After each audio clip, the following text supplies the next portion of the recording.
What's up, everybody? Welcome to Inside the Game, your one source for everything cool in video games. Don't forget, you can always be a part of our show by going to insidethegame.ca or hitting us up on Discord, where there you can submit your clip and end off our show. You can also check us out live every day over on twitch.tv/theofficialitg. And of course, for more of our content, check out YouTube at Inside the Game.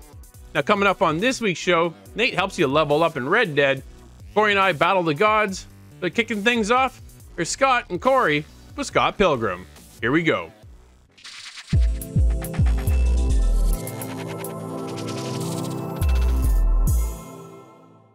Scott, this week we're jumping in as Scott Pilgrim, and we're facing the world.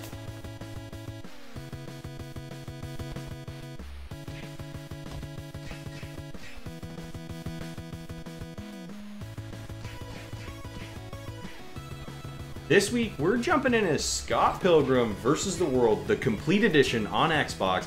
This is kind of a, not a reimagine, but just kind of a redo of the original game from 2014, which actually turned out to be pretty popular. It was a little bit niche because of the style of game we're playing here, Scott. It's a 2D side-scroller, kind of Streets of Rage style beat-em-up game.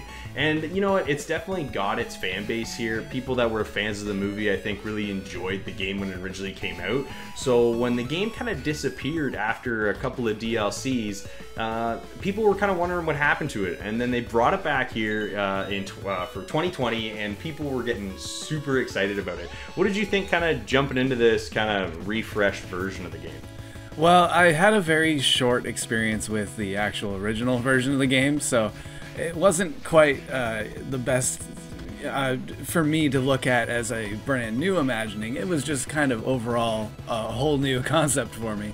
I'm not a stranger to the Streets of Rage types of games. They're something I have experienced quite a bit. So getting into this one, I noticed a few things. There's definitely an interesting universe here that they put forward for those, especially those who enjoyed the movie. I know it's kind of a one-to-one. But there's also a little bit of, I'm not sure how to explain it, but the combat is just a little rough, if that makes any sense. And it's to do with, I think at least it's to do with the RPG leveling elements that are in the game that allow you to grind over past levels and get more experience as you go, making your character much more effective later on. So for the early game, it's kind of a little rocky, but you get past some of these roadblocks and the game gets a lot smoother after that. I certainly enjoyed taking a look into this little world. You start off in the snowy streets of Toronto. I thought that was really cool. Yeah, it's awesome. And it was an interesting kind of refreshing take, because I don't get to play a lot of these games. So this was good for me. But what was your first impression of this one? Well, you know what? Like you said, it's not a game, at least a genre of game that I've played in a while. I guess most recent kind of feeling of a game like this is like the old Ninja Turtle games. Like, you know what I mean? Where you're roaming around the streets. Because this game, you can play it 4-player couch co-op or 4-player online. I've heard the online is a little rocky as far as lag is concerned, and obviously couch co-op isn't as easy to attain nowadays, but it's also an option. And the fact is, this game is definitely a lot more fun playing with someone. You can play through solo, but if you jump in with friends, you're gonna be almost overwhelmed with the amount of enemies they throw on screen. There are a ton of enemies here when you start playing with multiple people, but this game is definitely a solid game in a solo playthrough. It plays through anywhere from about 4 to 6 hours, so you're not getting a ton of playtime here as far as the initial run through, but I feel like there's a lot of replayability here because there's a lot of characters you can play as, and like you said, the early on is tough because there's a lot of grinding to kind of get your character and their abilities up to kind of snuff to be able to take the damage that you end up taking as you get onto some of these farther levels. And the fact that, you can kind of jump back in as a different character with different abilities and kind of run through it again, I could see that, really kind of hooking for some people. That's going to be what makes them come back to this game. But for me, I don't know if I want to go through the grind all over again. Maybe doing it with a friend would make it a little less, monotonous over time. But overall, I did have a lot of fun playing this game because you know what? The biggest thing here is I thought the boss battles were done really well. Every character that you kind of run into, it as you know, Ramona Flowers' exes that you gotta defeat to kind of win her over in this one. I really kind of enjoyed the unique play style whenever you get to one of these bosses, because there's, you know, they all have their own kind of special abilities that you have to learn and kind of go from there. And I know you had a tough time. I definitely had a tough time. This game isn't easy. You know, as you go through it, you have to grind this one out. You mentioned something that I think is very key to this game, and that is the style of characters. Each boss fight is definitely a little different. It changes things up. There's an interesting, you know, foreground in the level design before you get to a boss fight, and that's something that's definitely intriguing and really interesting to go through, because this game looks really interesting. Both the visuals and the sound to this game are very well done, and that is all surrounding this interesting universe that, like you said, was more or less a niche kind of market when the game first came out, but now that it's been several years, a lot more people are finding themselves in it, and it's something that's definitely interesting to observe. I like the stylistic choices that they go for in this game. It's not too serious, but they really put a lot of work into the levels or the hordes and hordes of enemies that you fight. It's definitely what sets this game, I think, apart from others in the same kind of genre. Yeah, it's, you know, just kind of before we close things up here a little bit, I did just enjoy the fact that, you know, everything in this game kind of transferred well from the original version to this version. I mean, it's a simple game, kind of, you know, with controls that are, you know, maybe hard to master but simple to learn. Everything on the map is a weapon. You can pick it up, whether it be your teammates, a trash bag, or a stop sign. Yeah, that's, you know, there's a lot of variety there, so I did enjoy the game for that. But again, we did have some rocky spots, but we did, you know, it did shine in certain areas. Scott, if we had to score this game, what do you think you're going to give it? Well, yeah, I think you summed that up very well. It's an interesting thing to get into and a brand new universe for some people, myself included, to explore and play through, and that's a lot of fun. But it is somewhat kind of held back by its grinding beginning levels, and the length of game is actually, it could seem quite long, especially when you're an early level character. So I think there's some things that are definitely a grab for certain gamers, but also some other things are going to push certain people away. But the visual style to it, the overall world, and the interesting cohesion that goes together, I'm left with a 7 out of 10. You know what? I had, you know, is even as short as this game was, I still had a tough time kind of figuring out what I wanted to give it as a score. I think visually and the audio in this game are amazing. They're done so well. They kind of get you immersed into this environment that Scott Pilgrim's in. And it was a lot of fun. The fact that you can play couch co-op, and hopefully the online will get kind of smoothed out. I think that'll really help this game out.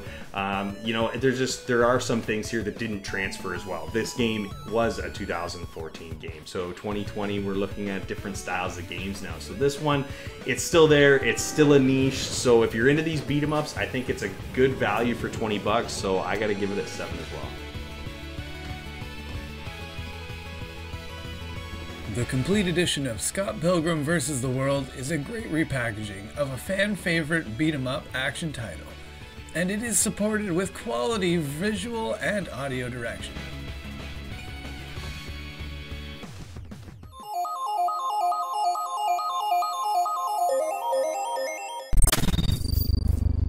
Okay, hope y'all like this one.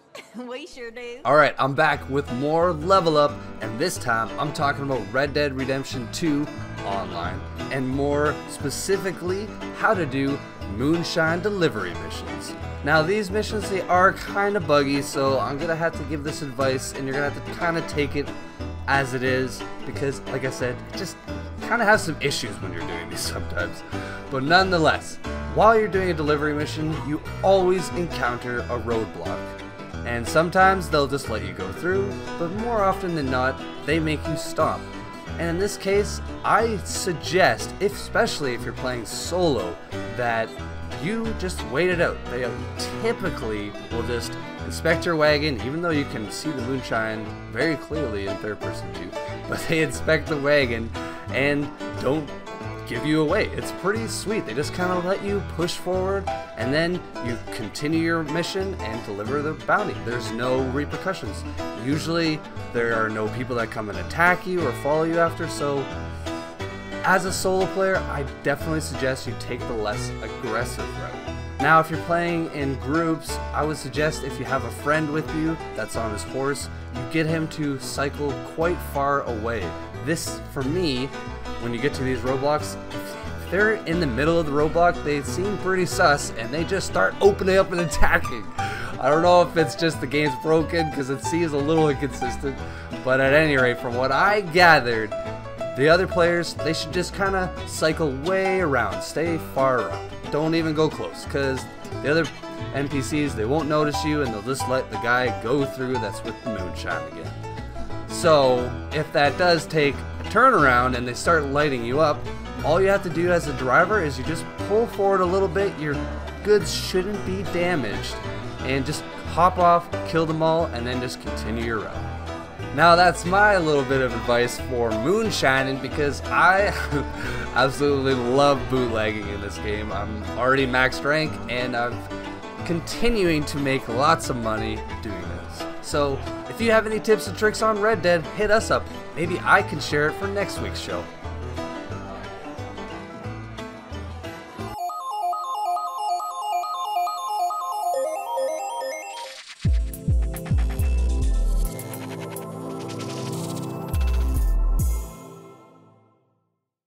Drew, I've had it. This week, we're taking down the gods.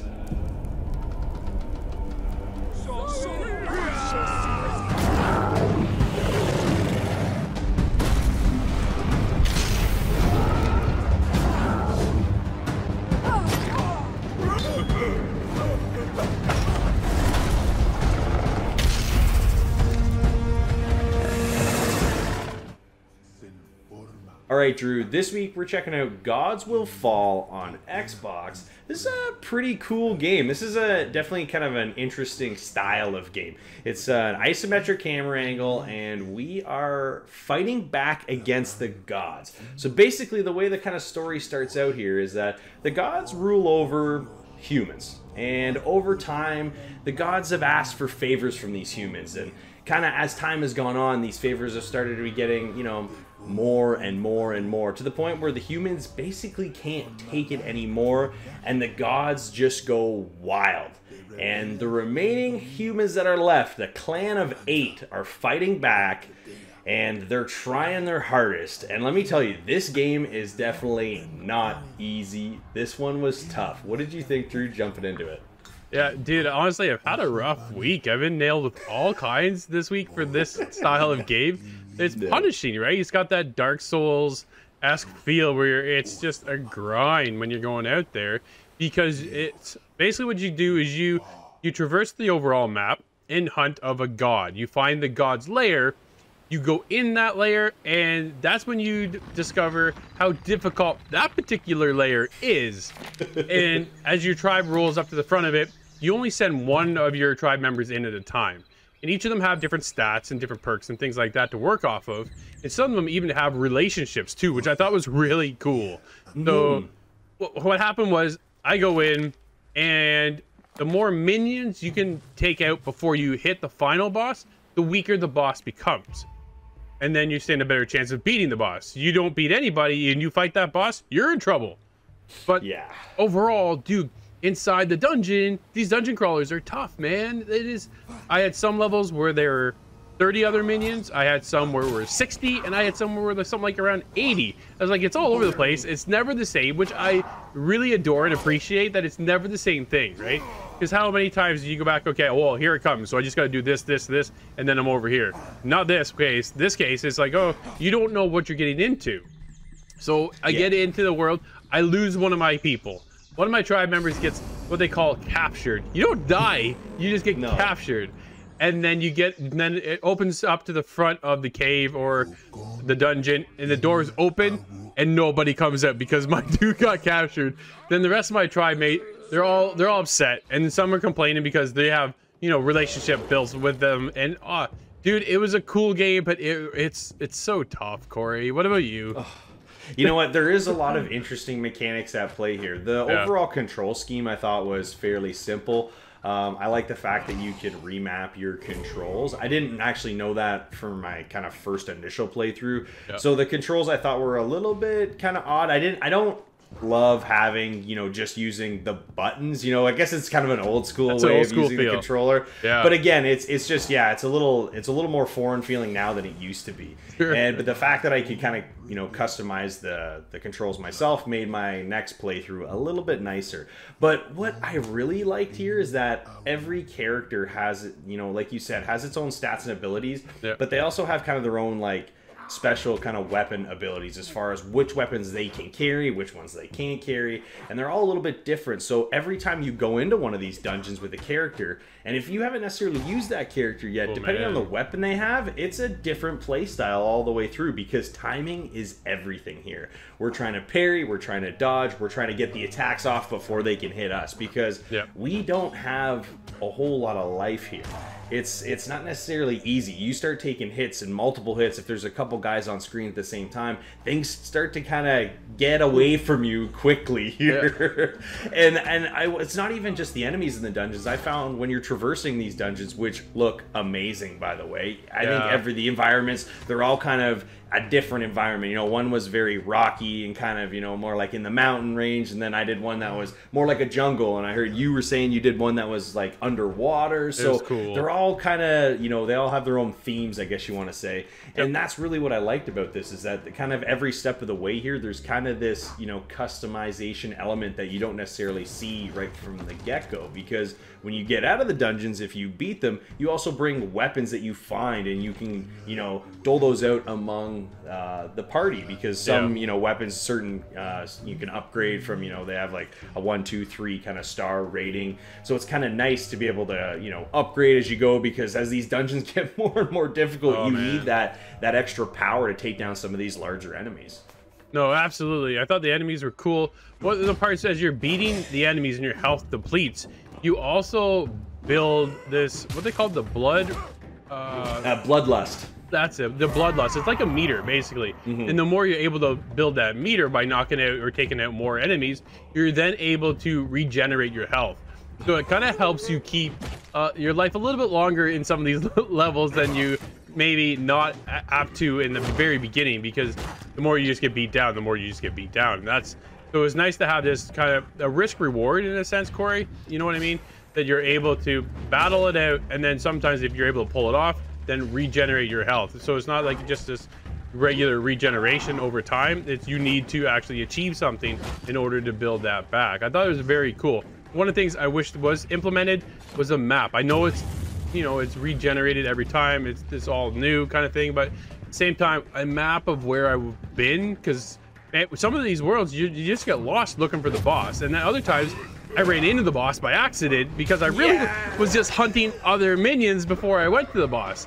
So, you know, you kind of keep going, you traverse, and you just stumble across the boss, and then I just got labeled and I lost my character and they're captured. So holy crap, it's definitely punishing. But like you said, each world is so different. I think that was one of the coolest parts, man.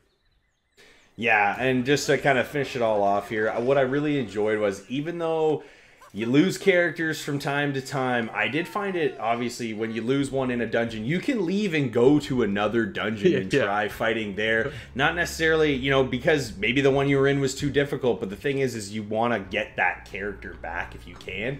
So I had the unfortunate case of really trying to get my characters back, and I lost all 8 of my party members. And this game does nothing for you other than slap a big game over on the screen, and it's time to jump in and try it all over again. And then again, like we talked about earlier, everything's different every time you jump in. But yes, a map inside the dungeon would be nice. I guess that kind of plays into the overall kind of difficult aesthetic of this game, not having one outside of just having the main overworld map.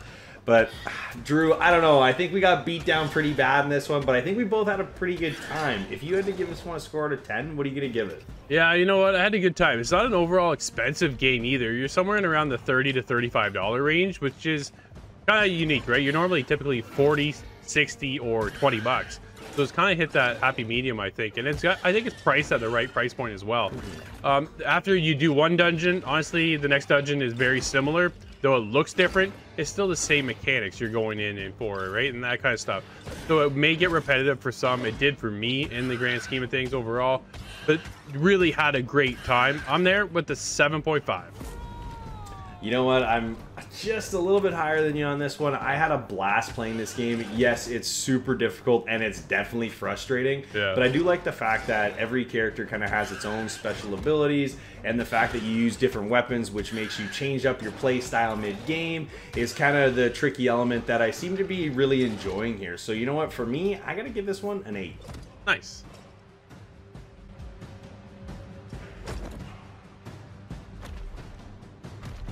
Challenging combat surrounded by a variety of environments really mixes up the gameplay here. And if you can master the controls, you may have the gods bowing down to you.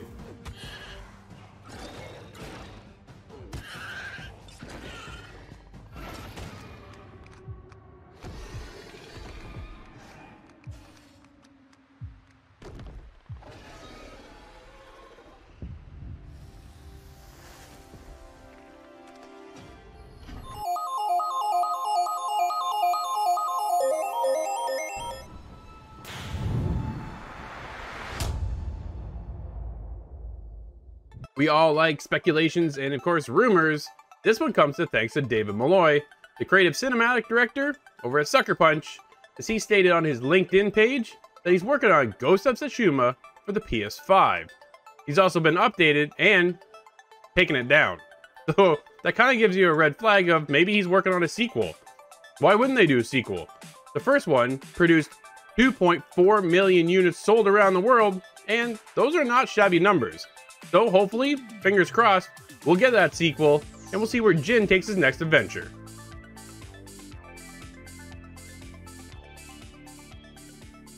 So we're a few months removed from the next-gen console releases. Whether it's the PS5 or the Xbox Series X or S, it's been difficult to get your hands on one. If you have, congratulations. If you haven't, keep fighting the good fight. But unfortunately, I got some bad news. AMD President and CEO Lisa Su has come out and said that for at least the first half of 2021, there's going to be a shortage on AMD chips. So those are the processors used in the Xbox and the PlayStation, also the PC market. So overall, this is kind of a terrible thing. It means things are going to be just as slow moving as they currently are as far as how often they become available, because I know here in Canada, we are definitely getting a lot less restocks than, you know, our friends down south. So definitely chances to get them are few and far between, and at least for the first half of the year, as per AMD, it's going to be just as difficult to get your hands on one. And Xbox has actually reaffirmed that by coming out and saying that it is going to be a bit of a battle here in the first half of the year to get your hands on a next-gen console. So if you're waiting for one, you gotta keep waiting. But let me tell you, I got one the other day, finally, after trying tons and tons of times. So you got to keep going with it, because eventually you will get one. But you know what? Sometimes patience is the best thing you can have. I know it's tough, but it looks like we're going to be waiting regardless.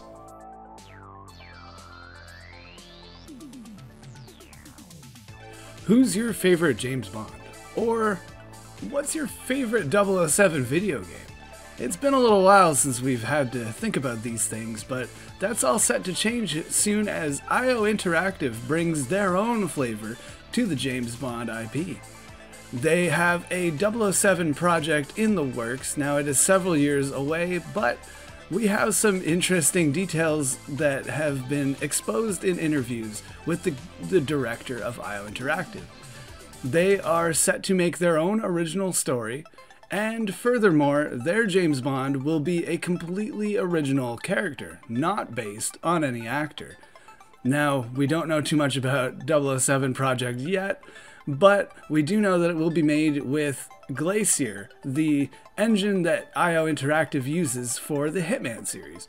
And even more interestingly, this may not be one project. 007 project might actually encompass a new trilogy.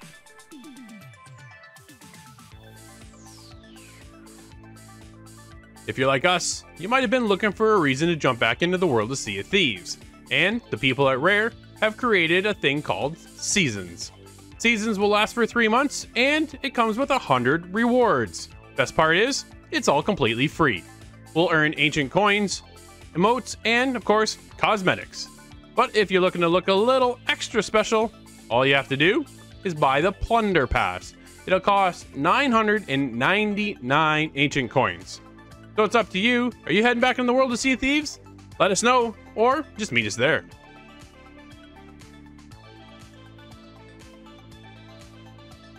Alright, big news coming from Borderlands, and this time it's not about a video game, it's about a movie. Yes, we're getting a Borderlands movie, and we have 2 confirmed actors, Kevin Hart as Ronan and Cate Blanchett as Lilith.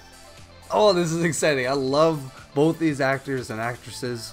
They're great. Kevin Hart's hilarious, so him being Ronan in this gives us also a little bit of information on the story. Borderlands 1 and 2, they had Ronan, but not Borderlands 3, so I'm guessing that Borderlands 3, we're not going to get a movie of that. So what do you guys think? Is Borderlands movie, is it going to be the first one or the second one, or is it going to be 1.5, or is it going to be something completely different? Let us know what you think.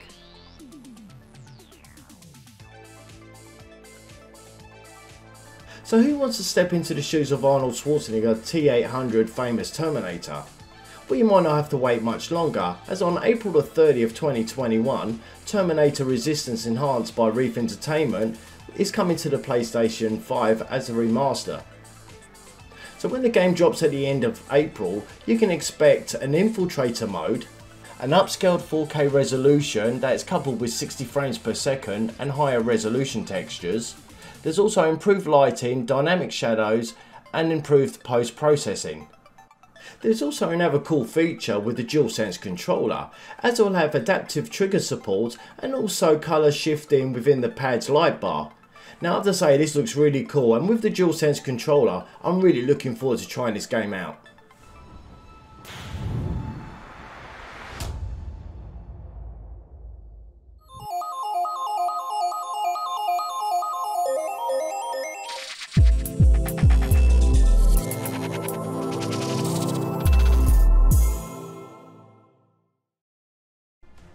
Well, Nate, it's the week of punishment. We're crawling into more dungeons. As Necromancer.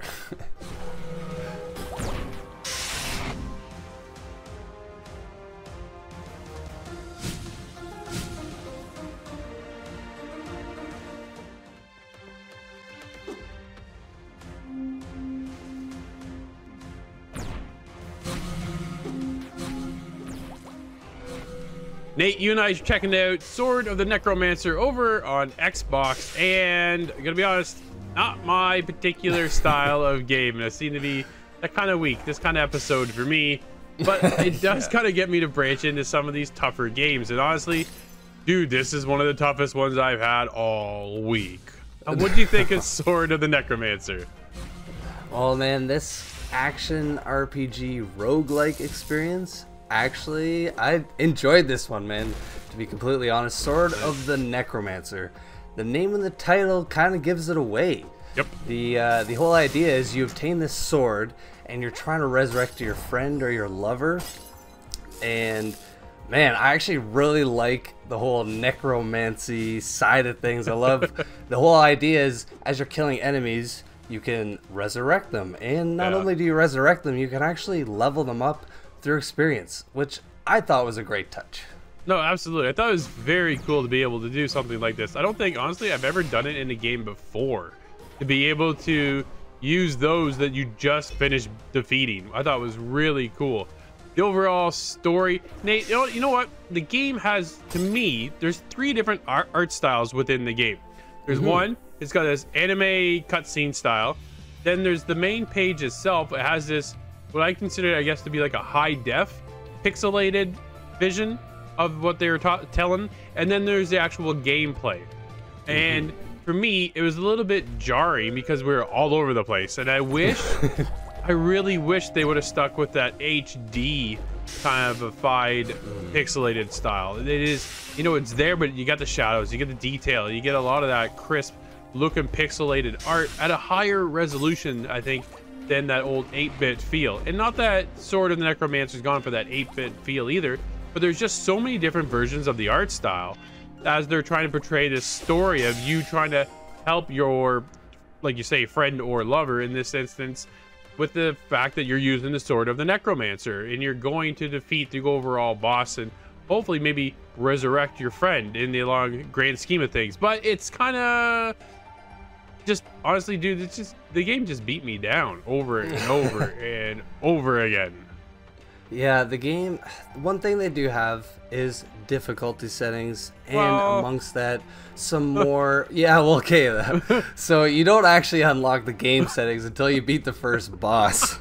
So man, for some that might take you a while, but, that's just a weird, kind of a weird thing that they have in the game, but once you actually unlock it, you have difficulty easy, normal, hard, then actually have the ability to make your experience even tougher, where you can make it that your level resets.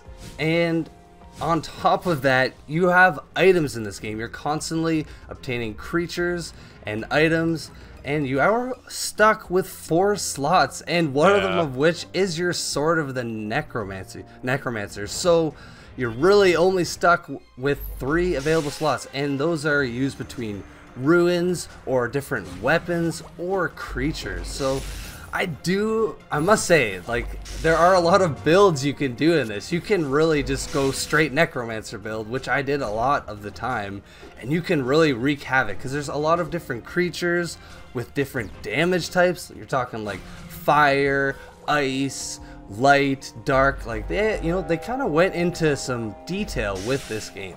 No, absolutely. I like the, with each character or each creature was so different than the last one, and it allows us to then level these characters up and use those to our advantage. But overall, dude, it was just, for me, like I said right up from the get-go, it's a tough game. It's not my particular style. If you like that Dark Souls-esque feel, yo, you're in for a good time. And if you're on Twitch, then there's Twitch integration, and then they have IR codes too that you can get via their Discord and things like that that allow you to kind of gain advantages over enemies or grab some different gear. So there's a lot of different elements to the game overall, and I thought that was kind of cool, something you don't really see in a game like this.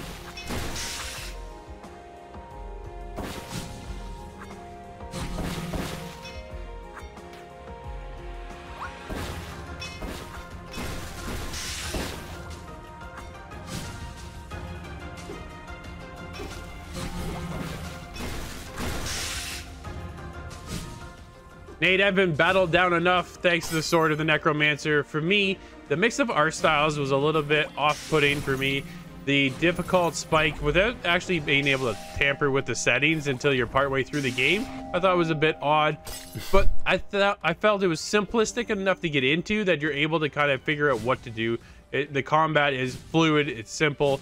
The art direction, again, I think is my biggest takeaway from this. The story, though, I thought was super cool. I like the dark direction they took with it. For me, I'm there with a 7.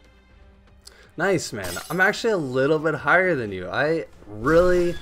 This game captivated me, man. I really like the necromancy side of things, and kind of just the ability to upgrade weapons and just the RPG side of things. There's a lot of game here for $15, mind you. So 7.5 for me, man.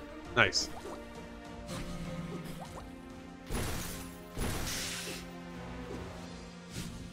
Captivating story presses you through each dungeon as you kill and resurrect creatures along the way. The variety of builds in Sword of the Necromancer offers a unique experience to the roguelike action RPG genre.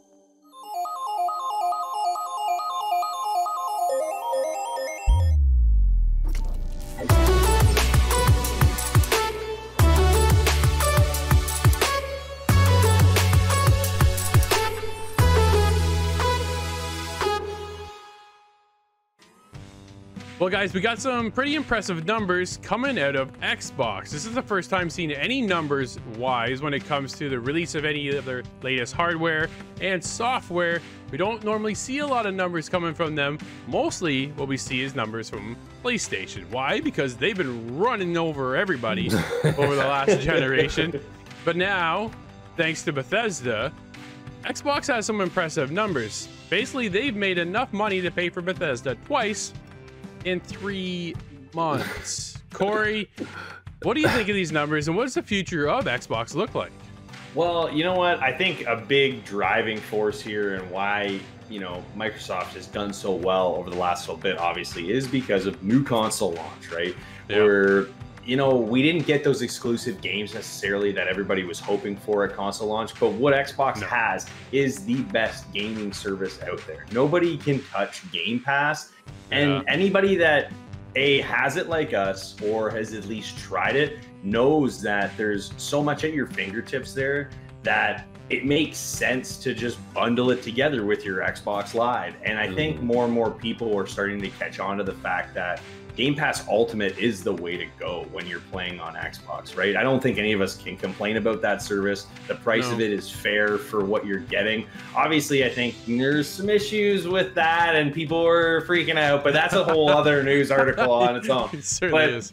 Overall, I think just the way things have been growing here is it's trending in the right direction, right? Game Pass isn't getting smaller. We're getting more and more games in the library. We're getting new games upon release. So, I mean, it's hard to say that these numbers aren't going to keep getting better as the years go on, but Xbox has to make sure that, you know, when these exclusives come out, that they're hitting Game Pass, that, you know, that they're going to be available for people to get on launch day. So there's some logistics that they need to work out moving forward. But overall, I mean, Game Pass is just killing it right now. What do you think, Scott? Well, we've actually talked about Game Pass kind of more in its infancy, and we all had our own separate ideas for what, you know, problems may arise from it, or just the bottom line, is it going to be worth it for Microsoft to leverage this kind of a service with a price tag like that? But these numbers that we are seeing, especially in the current day, are just insanely huge. It seems that it was somebody's really good business decision to go with Game Pass and offer that. I believe the number is something like 18 million Game Pass users. Yeah, that is an extremely huge amount of people, and that's a lot of people that are also going to be now branded on the side of Xbox. They're gonna have these memories with these games and these services, and there's first party titles coming day one is going to be a standard that a lot of people get really used to and really enjoy. And I think that's going to matter a lot, even when it comes to the next console launch. But we're in the midst of this console launch, so it kind of makes sense to me that they would be experiencing a lot of growth. But the numbers just are so insanely high. It's really something. It has to be record breaking. Yeah, man. Well, like with 100 million Xbox Live Gold users, that number's really what staggered me, because we knew that a few months ago there was 15 million Game Pass users, which was huge. So the fact that it's boosted another 3 million, you know, that's pretty wild. But hearing 100,000 live members like that number is what really just is insane to me. I would love to know, you know, how much is on PC of this user base, but we don't have that much information, unfortunately. But now it's obviously it has something to do with the fact that we're all living in this world called COVID-19 has all pushed us to home. So what do we do in that meantime? Well, a lot of people picked up Game Pass. A lot of people picked up the Xbox Game Service, and that's where they're thriving right now. So yeah, Scott, you mentioned, you know, when they started this in the infancy stage, we're like, what the heck are they doing? Well, boy, hasn't that paid off, right? Then they get the acquisition of Bethesda, and I think that really has a lot of, and EA played. So they have a lot of pull there now, what they didn't have before. So people are starting to recognize that Xbox is here. We're still definitely waiting on first-party titles. It's been forever since we've had an exclusive on the Xbox platform. PlayStation seems to be pumping one out every month or every other month. So, you know, they have a great service over there, but now what they're working towards on Xbox, I think, is what they've been lining up ever since Don Maverick left Xbox and Phil Spencer took over. Phil Spencer came out and apologized for the shortage of the Xbox Series S and X, and said they're trying to get as many new units out into the public's hands as possible. You know, and they've seen a rise in profit go for 86% now because of new hardware. You know, and then they get revenue share that's gone up 50%, because every time they sell a game, that's profit. Every time they sell a pass, that's more profit. And just other first party, you know, trinkets and things like that that they pull out of their stores. When you buy something on Sea of Thieves, that goes towards Xbox. It goes towards Rare, so it helps build their community. I think that's what they've done the best, is that they didn't just go, here is the Xbox console. No, instead they went, here's the Xbox brand and service, aligning it with Bethesda and Game Pass and making it as a whole package. And I think that's why we're seeing numbers. Exactly. Yeah, man. Playing with your friends on all platforms, like Xbox is like, you know, they're creating a community more or less, I guess. That's the way I look at it. Yeah, absolutely. Couldn't agree more. Let us know if you're playing any Xbox. Did you get Game Pass? We all got it. insidethegame.ca.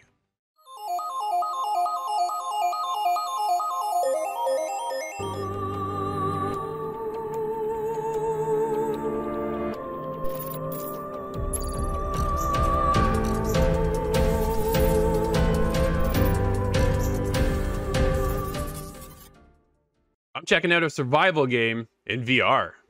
Our plane went down. You've got to send someone. You know that's not possible.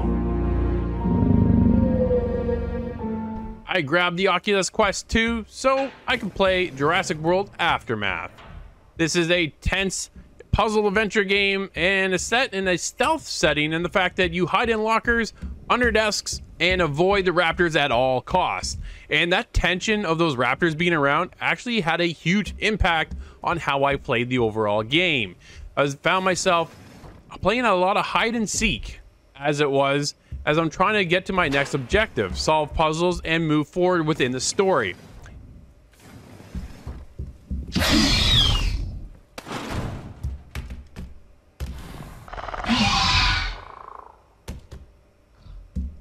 The story takes place 2 years after the fallen events from Jurassic World, and we're set out on a quest to gather valuable research material. Now, I spend a lot of my time in either under a desk or in a cupboard or in a locker, trying to avoid these raptors at all costs. And in the world of VR, having a stealth game like this does really intensify things when you have a nemesis like a raptor that can, well, eat you. I did jump a couple times. Actually, I jumped a lot because you don't expect some of these things to happen when you're right there. You think you're good, and other times I didn't see the raptor around the corner at all, and like I kind of yelled actually.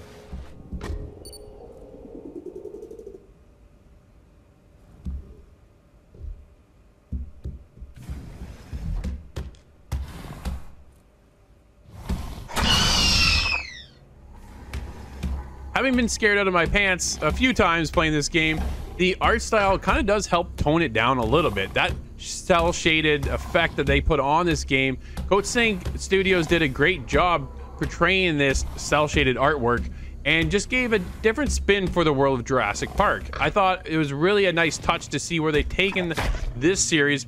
Now, this is only part 1 of the story, and it doesn't go on for very long. You can wrap this up in about 3 hours. Overall, I had a great time, and it's definitely one I highly recommend over on the Oculus and Oculus Quest 2.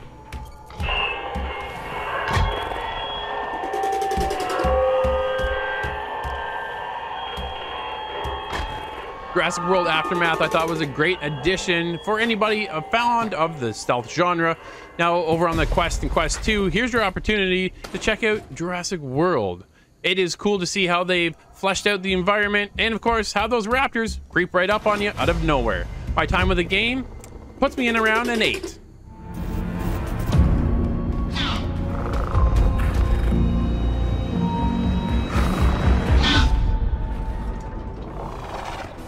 Jurassic World Aftermath is a quick, bite-sized stealth survival game that will have you looking over your shoulder as a raptor breathes down your neck.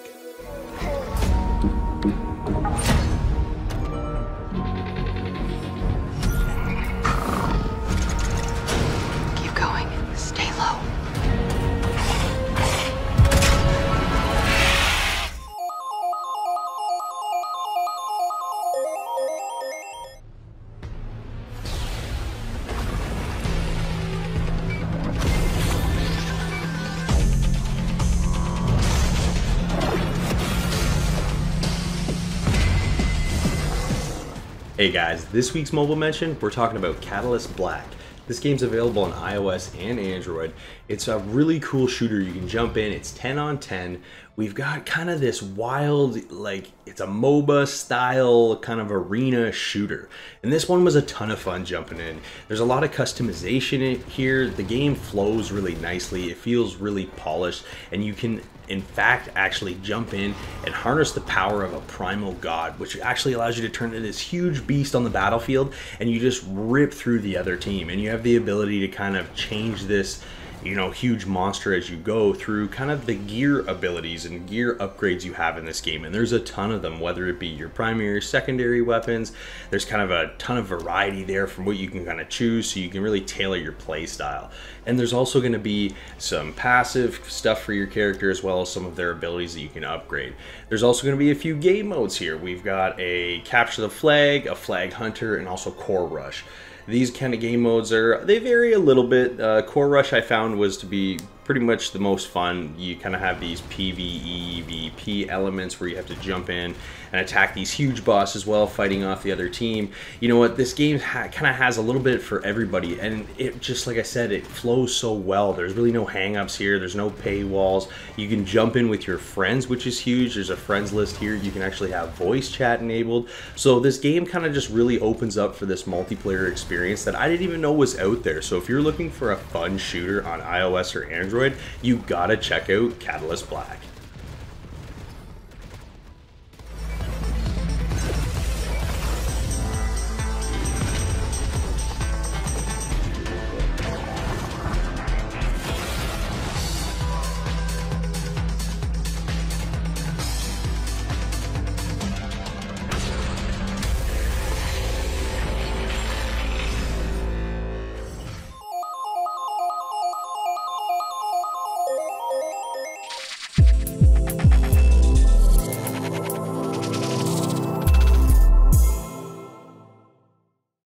Scott, I don't know about you, but I died more than twice.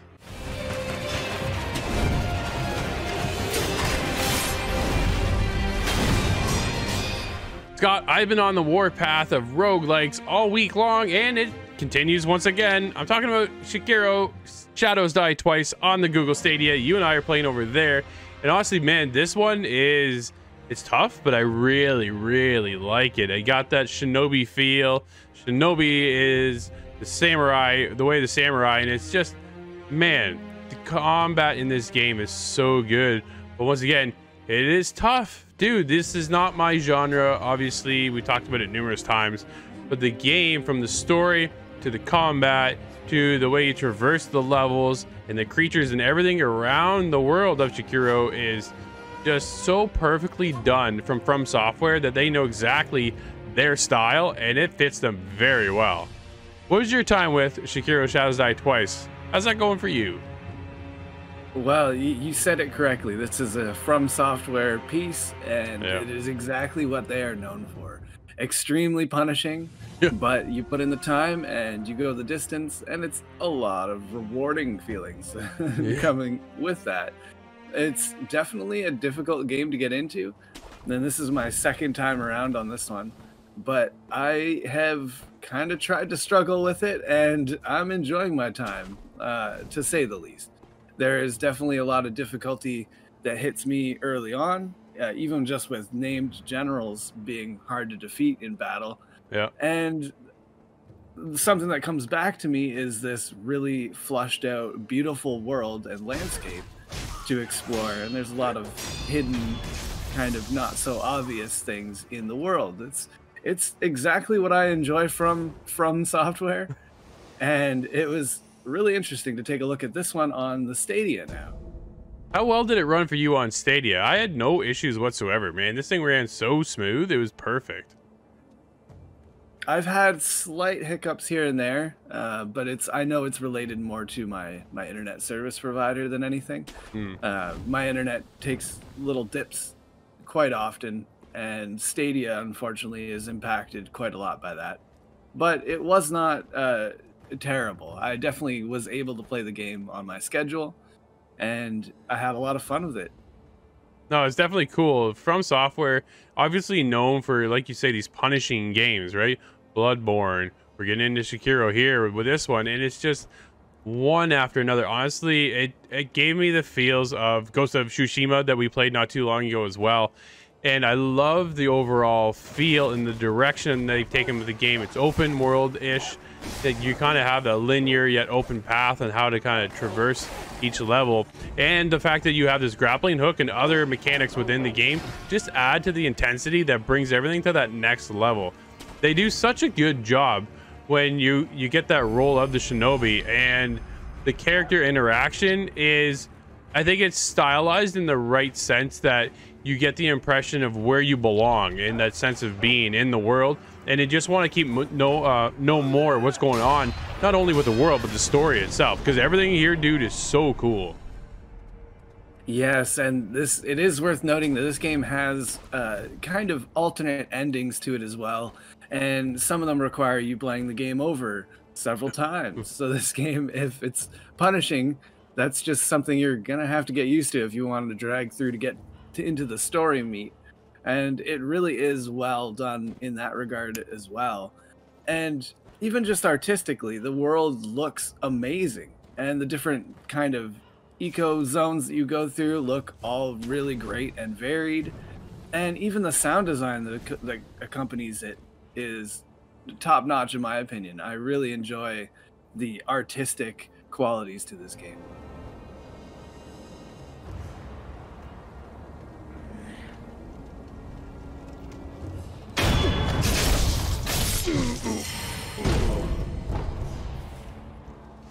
Well, Scott, I think our time has definitely been more than twice as we played this game. Keep going and going, and back for more punishment. It just really doesn't end. It just keeps going forward. But there's so many good points about it that you want to push yourself further within the game, whether it be the actual upgrade system and the other Buddhas that you can run into to get your other perks, and so much that it have you just hooked for hours playing Sekiro Shadows Die Twice. And for me, I've had a blast. Definitely not my style, not my forte whatsoever. So for me to actually get hooked on a game like this where I want to get punished is kind of new for me. I've had quite the week, obviously, but it's been a great time playing this one, and I gotta give it a 9.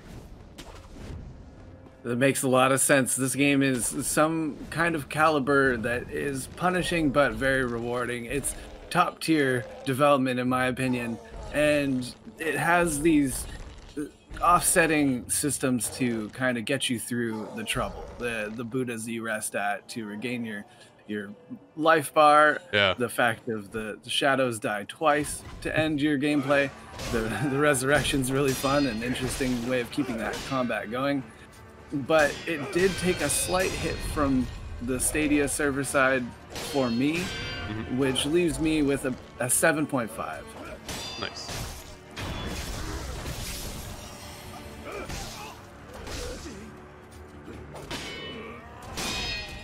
Another masterpiece by From Software places you in the hands of a punished shinobi. Good but tough. However, Scott suffered from internet issues.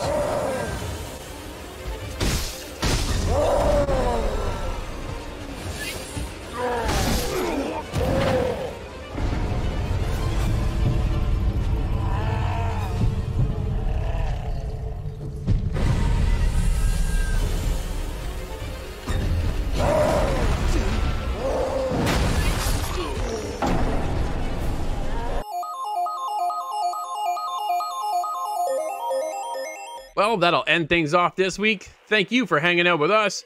Don't forget, you can be a part of the show.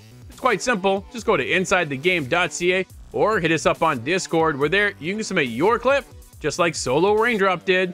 Here he is with some Red Dead.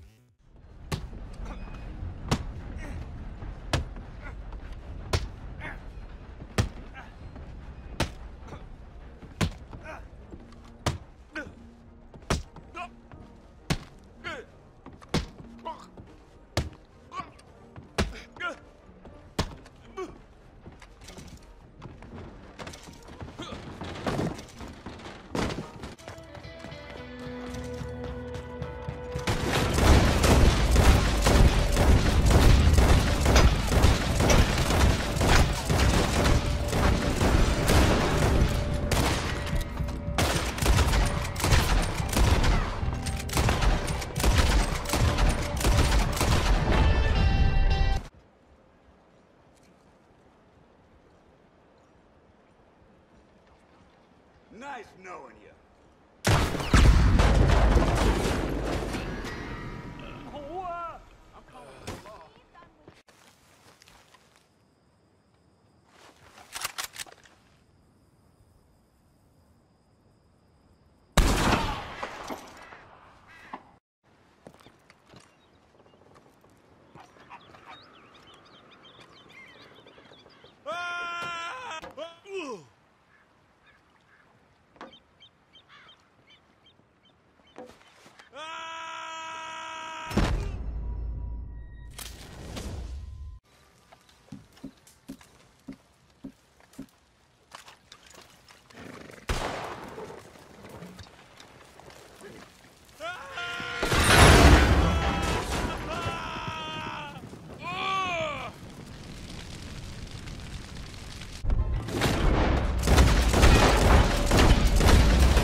Why you need to scare everyone with that?